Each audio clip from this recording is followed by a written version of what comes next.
स्वागत है आपका हमारे चैनल ITI गुरुजी में। आज हम आपके लिए लेकर आए हैं CTI 2027 के एंट्रेंस एग्ज़ाम के लिए मोस्ट इम्पॉर्टेंट क्वेश्चन। मैं दावे के साथ कह सकता हूं कि यहाँ से आपको 3 से 4 क्वेश्चन पक्का मिलेंगे हर एक शिफ्ट में। तो आइए क्वेश्चन को स्टार्ट करते हैं। आशा करते हैं आपको वीडियो पसंद आएगा। ये वीडियो ITI फर्स्ट ईयर वाले बच्चों के लिए भी मोस्ट इम्पॉर्टेंट है, ठीक है। और ये सभी क्वेश्चन निम्मी के PDF से लिए गए हैं, ठीक है। आइए वीडियो को स्टार्ट करते हैं। कौन सी युक्ति धूप को विद्युत ऊर्जा में बदलती है? तो फोटोवोल्टाइक सेल जिसे सोलर सेल बोलते हैं बाबू हम लोग, वो क्या करती है? धूप को किस में बदलती है? धूप को विद्युत ऊर्जा में बदलती है। Option A is the right answer इस क्वेश्चन का हो जाएगा। अगला क्वेश्चन, द्वितीयक सेल किस नियम से कार्य करता है? तो फैराडे का विद्युत अपघटन नियम। Option B is the right answer हो जाएगा इस क्वेश्चन का। फैराडे का विद्युत अपघटन नियम के आधारित है। अगला क्वेश्चन, विद्युत अपघट्य के दौरान एकत्रित द्रव्यमान की गणना कीजिए। द्रव्यमान का सूत्र क्या है? तो द्रव्यमान M is equal to formula होता है बाबू M बराबर ZIT। फैराडे का विद्युत अपघटन नियम है ZIT, M बराबर ZIT, ठीक है ना। अर्थात प्लेटों पर उपस्थित कौन सी द्रव्यमान इज इक्वल टू, यहाँ पे Z क्या है? क्या Z विद्युत रासायनिक तुल्यांक है, I करंट है, T लगा गया टाइम है। तो इसका M बराबर ZIT। Option B is the right answer इस क्वेश्चन का हो जाएगा। क्या हो जाएगा? Option B is the right answer, M बराबर ZIT। अगला क्वेश्चन देखते हैं। अगला क्वेश्चन क्या कर रहा है? बैटरी की क्षमता को कैसे मापा जाता है? ये बताइए। आप लोग फोन तो यूज करते हैं बाबू। फोन में जब हम खरीदने जाते हैं ना, तो उसमें पूछता है भैया कितना mAh का बैटरी चाहिए। mAh यानी AH आ रहा है उसमें ना, एम्पियर हावर जरूर ऐड होगा। या तो मिली एम्पियर हावर होगा, या एम्पियर हावर होगा, या जिगा एम्पियर हावर होगा, मगर होगा तो एम्पियर हावर ही। तो बैटरी की दक्षता को कैसे मापा जाता है? एम्पियर हावर में। जैसे आप लोग AH भी कह सकते हैं। और बैटरी जो होता है वो मिली में होता है, इसीलिए mAh बोला जाता है। ऑप्शन मोबाइल की बैटरी के लिए mAh इसीलिए यूज होता है। तो option D is the right answer इस क्वेश्चन का हो जाएगा कि बैटरी के क्षमता को कैसे मापा जाता है? तो एम्पियर घंटे में। अगला क्वेश्चन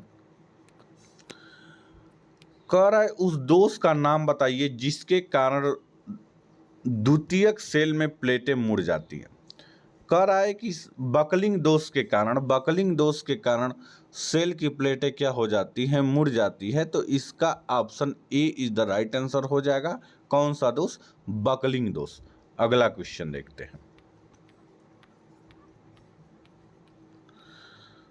कह रहा है विद्युत आवेश की इकाई है। तो विद्युत आवेश की इकाई क्या है बाबू? कोई बता देगा? कूलाम है। विद्युत आवेश की इकाई कूलाम है। अगला क्वेश्चन, लिथियम सेल के निर्गत वोल्टेज कितना होता है? लिथियम सेल का जो निर्गत वोल्टेज होता है बाबू, वो 2.5 वोल्ट होता है। Option D is the right answer इस क्वेश्चन का हो जाएगा। कम समय से उच्च दर से बैटरी आवेशन हेतु विद्युत की कौन सी विधि का उपयोग करते हैं? तो बूस्ट चार्जिंग। कम समय में जल्दी वैगन चार्ज हो जाता है, boost charging. Option B is the right answer. Carbon जस्ता शुष्क सेल में कौन सी विद्युत अपघट्य उपयोग किया जाता है?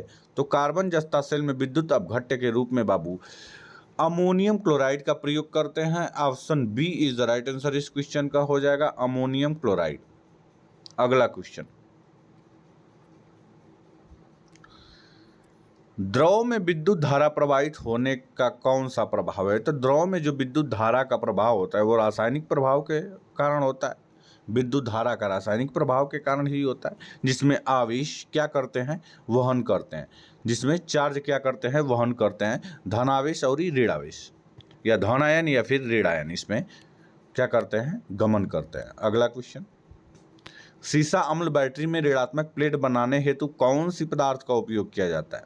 तो ऋणात्मक प्लेट बनाने के लिए स्पंजी लेड का प्रयोग किया जाता है बाबू। सीसा अम्ल बैटरी या लेड एसिड बैटरी भी उसे हम लोग बोलते हैं। अगला क्वेश्चन, विद्युत सतह के क्षरण को नियंत्रित करने के लिए कौन सी तकनीकी का उपयोग? कैथोडीकरण जिसे बोलते हैं, कैथोडीकरण सुरक्षा, कैथोडीकरण सुरक्षा, जिसे इलेक्ट्रोलाइटिंग के द्वारा हम लोग क्या करते हैं, इस पर बैठाते हैं।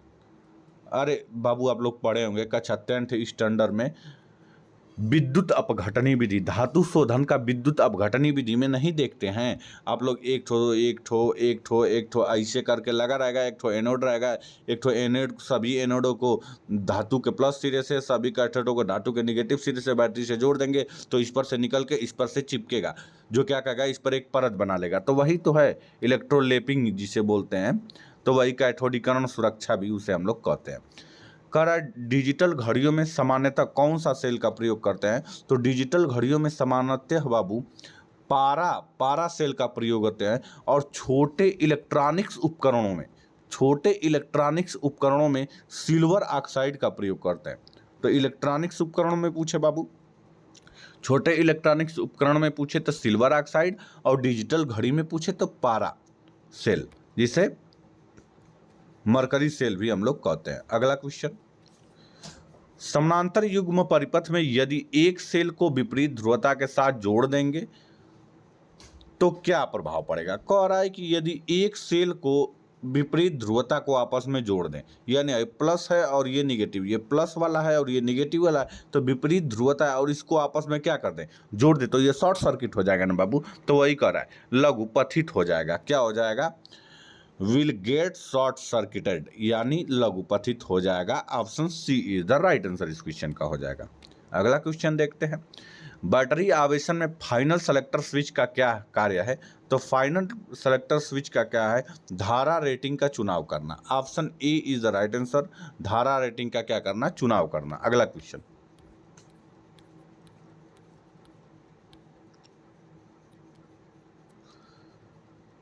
सोलर सेल में ताप के संदर्भ में निम्नलिखित में से कौन सी शक्ति पर क्या प्रभाव होगा? सोलर सेल में यदि ताप ज़्यादा बढ़ेगा, आवश्यकता से अत्यधिक बढ़ेगा, तो सोलर ताप में वृद्धि के साथ साथ में वृद्धि नहीं, सोलर सेल में यदि ताप में अत्यधिक वृद्धि होगा तो उसके दक्षता में या फिर शक्ति में क्या आएगी? कमी आएगी। Option D is the right answer इस क्वेश्चन का हो जाएगा। अगला क्वेश्चन, बैटरी में आवेश के समय हाइड्रोमीटर का क्या कार्य है? हाइड्रोमीटर क्या कार्य करता है बैटरियों के लिए? तो ये क्या करता है? बैटरी का विद्युत गुरुत्व निर्धारित करता है। Option D is the right answer, विद्युत अपघट्य का विशिष्ट गुरुत्व निर्धारण करने का कार्य करता है हाइड्रोमीटर। अगला क्वेश्चन, फैराडे के विद्युत अपघटन ने नियम आपको बताया है कि M = ZIT होता है, जहाँ M क्या होता है? द्रव्यमान होता है, कैथोड पर एकत्रित द्रव्यमान होता है, Z विद्युत रासायनिक तुल्यांक होता है, I धारा होता है, T लिया गया समय होता है। अगला क्वेश्चन देखते हैं बाबू। अगला क्वेश्चन देखते हैं, करा सीसा अम्ल सेल में विद्युत अपघट्य का प्रयोग किया जाता है। तो सभी लोग जानते हैं कि सीसा अम्ल सेल में जो विद्युत अपघट्य होता है बाबू, वो तनु सल्फ्यूरिक अम्ल होता है। तो option D is the right answer, Tanu sulphuric अम्ल का प्रयोग करते हैं। अगला क्वेश्चन, परिपथ के कुल वोल्टेज क्या है? तो समानांतर में सभी वोल्टेज आपस में बराबर होते हैं। तो कह रहा है कि समानांतर में इतने बैटरी लगाए गए हैं, ये सभी बैटरियां हैं बाबू, ये सभी क्या हैं? ये सभी बैटरियां हैं,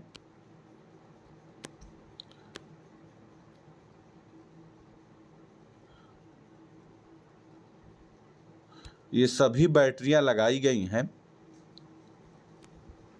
और ये हमसे पूछ क्या रहा है?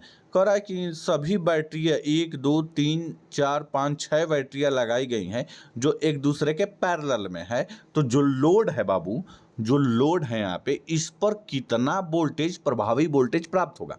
तो समानांतर में सभी वोल्टेज समान होता है, यानी लोड पर भी 1.5 वोल्ट ही प्राप्त होगा। Option A is the right answer इस क्वेश्चन का हो जाएगा, क्योंकि हम लोग जानते हैं समानांतर में वोल्टेज समान होता है। अगला क्वेश्चन, कह रहा है सीसा अम्ल सेल की आवेश की रासायनिक क्रिया के दौरान धनात्मक प्लेट पर क्या प्राप्त होता है। धनात्मक प्लेट पर क्या प्राप्त होता है बाबू, यही पूछ रहा है। तो धनात्मक प्लेट पर लेड सल्फेट किस चार्जिंग के समय ना, तो लेड सल्फेट प्लस जल प्राप्त होता है। Option D is the right answer इस क्वेश्चन। सीसा अम्ल बैटरी में या क्या धनात्मक प्लेट पर किस समय, आवेशित होने के समय, तो आवेशित होने पर लेड सल्फेट प्राप्त होता है। Option C is the right answer इस क्वेश्चन का हो जाएगा। अगला क्वेश्चन देखते हैं। बैटरी के आवेश के दौरान वेंट प्लग को खुला क्यों रखा जाता है। तो वेंट प्लग को खुला इसलिए रखा जाता है ताकि इसमें जो सल्फर डाइऑक्साइड गैस या फिर अन्य गैसें बनती हैं वो बाहर निकल सकें। तो गैसों को स्वतंत्रतापूर्वक बाहर निकालने हेतु option A is the right answer इस क्वेश्चन का हो जाएगा। चार्जिंग के समय बैटरी में गैस बनती है और उसी गैस को निकालने के लिए वेंट प्लग को हम क्या कर देते हैं, खुला छोड़ देते हैं। Option A is the right answer इस क्वेश्चन का हो जाएगा। अगला क्वेश्चन,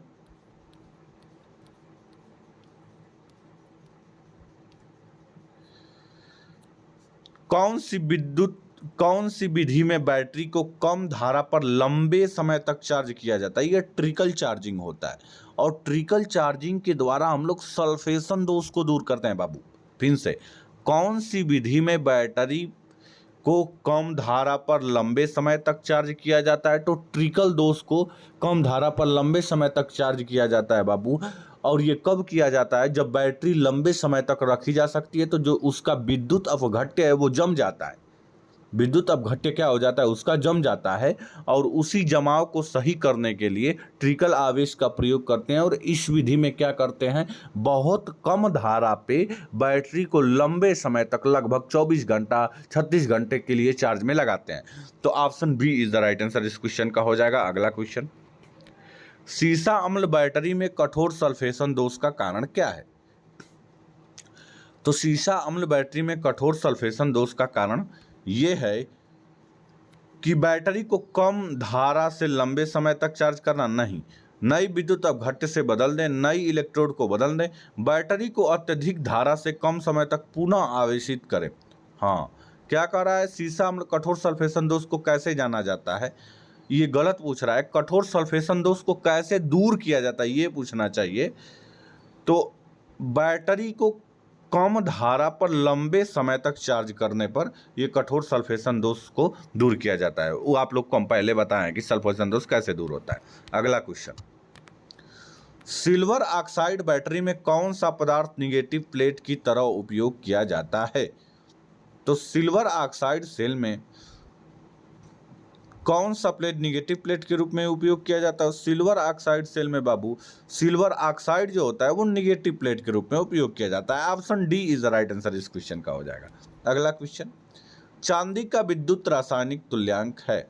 तो चांदी का विद्युत रासायनिक तुल्यांक बाबू वो 1.1182 मेगाग्राम प्रति कौलाम।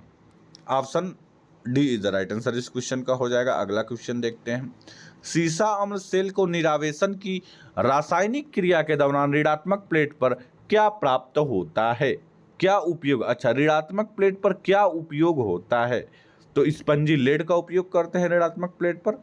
Option A is the right answer इस क्वेश्चन का हो जाएगा। अगला क्वेश्चन, सीसा अम्ल बैटरी में विभाजक का क्या उपयोग होता है। सेपरेटर लगा होता है सीसा अम्ल बैटरी में। हम लोग आपको बताते हैं बाबू सेपरेटर किसे कहते हैं। तो देखो, एक धनात्मक प्लेट होता है और एक ऋणात्मक प्लेट होता है, फिर एक धनात्मक प्लेट, फिर एक ऋणात्मक, फिर एक धनात्मक, फिर एक ऋणात्मक। इसी तरह से सभी धनात्मक को एक में जोड़ दिया जाता है और सभी ऋणात्मक को एक में जोड़कर ये दोनों टर्मिनल निकाल दिया जाता है। एक तो धन टर्मिनल हो जाता है, एक तो ऋण टर्मिनल। अब बैटरी के अंदर ये धन वाला सिरा ये ऋण वाले सिरे से अगर टच हो जाएगा तो शॉर्ट सर्किट हो जाएगी। और इसी दोनों प्लेटों को अलग करने के लिए सेपरेटर लगाया जाता है। क्या लगाया जाता है, सेपरेटर, जो दोनों इलेक्ट्रोडों को आपस के संपर्क में आने से बचाता है बाबू। ठीक है, तो यहाँ पे क्या लगा होता है, सेपरेटर लगा होता है। तो सेपरेटर का कार्य क्या है, यही पूछ रहा है। कह रहा है विद्युत अपघट्य हेतु रासायनिक प्रदान करना नहीं, धनात्मक एवं ऋणात्मक प्लेटों को अच्छे से पकड़ने के लिए नहीं, धनात्मक एवं प्लेटों के विद्युत मध्य लघु पथन को शॉर्ट सर्किट को बचाता है। Option C is the right answer इस क्वेश्चन का हो जाएगा।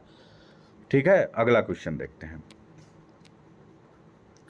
सीसा अम्ल बैटरी की विशिष्ट घनत्व मापने हेतु कौन से उपकरण का उपयोग किया जाता है? आप लोग को ये क्वेश्चन पहले भी आया था। हाइड्रोमीटर का प्रयोग करते हैं विशिष्ट घनत्व नापने के लिए। Option B is the right answer इस क्वेश्चन का हो जाएगा। अगला क्वेश्चन करा, इन्वर्टर परिपथ कौन सा है? चलो देखो बाबू, इन्वर्टर परिपथ कौन सा है, ये जो बनाया गया है वो कौन सा इन्वर्टर परिपथ है? तो ये SCR उपयोग इन्वर्टर परिपथ है, सिलिकॉन कंट्रोल रेक्टिफायर द्वारा ये किया गया इन्वर्टर परिपथ है। यहाँ पे देखो सिलिकॉन कंट्रोल रेक्टिफायर लगा हुआ है, सिलिकॉन कंट्रोल रेक्टिफायर, ठीक है, और उसी द्वारा नियंत्रित ये क्या है, ये इन्वर्टर है। अगला क्वेश्चन, सीसा अम्ल बैटरी में बकलिंग दोष पर क्या प्रभाव पड़ता है? इलेक्ट्रोडों को मुड़ जाना ही बकलिंग दोष कहलाता है। इलेक्ट्रोडों का मुड़ जाना बकलिंग दोष। Option A is the right answer. अगला क्वेश्चन कह रहा है परिपथ की कुल निर्गत वोल्टेज ज्ञात कीजिए। देखो अगर ये समानांतर में रहता तो 1.5 वोल्ट अगला वाला क्वेश्चन आया था जब सभी समानांतर में जुड़े थे, मगर यहाँ पे सभी श्रेणी क्रम में जुड़े हुए हैं। ये तीनों बैटरियां श्रेणी क्रम में जुड़ी हुई हैं, तो तीनों का वोल्टेज ही इन दोनों सिरों पर प्राप्त होगा। तीनों का वोल्टेज का योग ही इन दोनों सिरों पर प्राप्त होगा। तो तीनों का वोल्टेज अगर जोड़ देंगे बाबू, तो 1.5 में 3 का गुणा करोगे तो 4.5 आएगा। Option D is the right answer. इसका मतलब सीधा सीधा है कि यदि हम श्रेणी क्रम में बैटरी को जोड़ते हैं तो वोल्टेज का मान क्या मिलेगा? अत्यधिक मिलेगा। और करंट का मान क्या मिलेगा? कम मिलेगा। और यदि समानांतर में बैटरी को जोड़ते हैं तो करंट का मान अत्यधिक मिलेगा और वोल्टेज का मान वही मिलेगा। तो option D is the right answer इस क्वेश्चन का हो जाएगा। अगला क्वेश्चन देखते हैं। करत तांबे का विद्युत रासायनिक तुल्यांक है। बस तांबे का विद्युत रासायनिक तुल्यांक बाबू 0.329 मिलीग्राम प्रति कौलाम होता है। अगला क्वेश्चन, सीसा एसिड बैटरी में बकलिंग दोष के कौन सा कारण है? तो बकलिंग दोष का कारण या तो ज्यादा आवेशन कर देना या अत्यधिक निरावेशन, या तो दबा के चार्ज कर दो या दबा के डिस्चार्ज कर दो। तो कौन दोष हो जी? बकलिंग दोष। और बकलिंग दोष में प्लेटें क्या हो जाती है? मुड़ जाती है। ये आपको पहले बताया गया। तो अत्यधिक आवेशन तथा अत्यधिक निरावेशन। अगला क्वेश्चन, बैटरी में वोल्टेज की चार्जिंग स्थिति की जांच करने के लिए किस उपकरण का प्रयोग करते हैं? तो चार्जिंग स्थिति को जांच करने के लिए किसका प्रयोग करते हैं बाबू? हाइड्रोमीटर का प्रयोग करते हैं, जो कि विशिष्ट गुरुत्व नाप लेता है। और जब विशिष्ट गुरुत्व पता चल जाएगा, क्योंकि हमको ये जो जब पूर्ण रूप से चार्जिंग बैटरी हो जाता है तो उसका विशिष्ट गुरुत्व 2.5 के करीब में चला जाता है बाबू, या 2.14 के करीब में चला जाता है। ठीक है। और अगर वो डिस्चार्ज रहेगा तो उससे नीचे रहेगा, 1.6 और 2 के बीच में रहेगा। तो विशिष्ट गुरुत्व यदि नाप लेंगे तो अब पता चल जाएगा कि बैटरी पूर्ण रूप से चार्जिंग है या डिस्चार्जिंग है। तो हाइड्रोमीटर। अगला क्वेश्चन, इलेक्ट्रोस्टैटिक के दौरान कौन सा हिस्सा इलेक्ट्रॉन खो देता है? तो एनोड इलेक्ट्रॉन खोता है। Option B is the right answer. अगला क्वेश्चन, बस क्वेश्चन समाप्त हो गया बाबू। आशा करते हैं आपको ये वीडियो पसंद आया होगा। ये video RTI electrician first year बच्चों के लिए तथा CTI एंट्रेंस एग्जाम 2027 में जो बच्चे बैठेंगे उनके लिए। और मैं कोई साधारण टीचर या फिर वैसा टीचर नहीं हूँ जो किसी एंट्रेंस एग्जाम में बैठा नहीं हूँ। मैं CTI एंट्रेंस एग्जाम में बैठा था, शॉर्ट वीडियो पढ़ा हुआ है, मेरा 84 मार्क्स था और बिना तैयारी के 84 मार्क्स था। मैंने बस अपना ट्रेड पढ़ा था। मैं इंजीनियरिंग फील्ड का स्टूडेंट हूँ। तो आशा करते हैं आपको वीडियो पसंद आया होगा। धन्यवाद।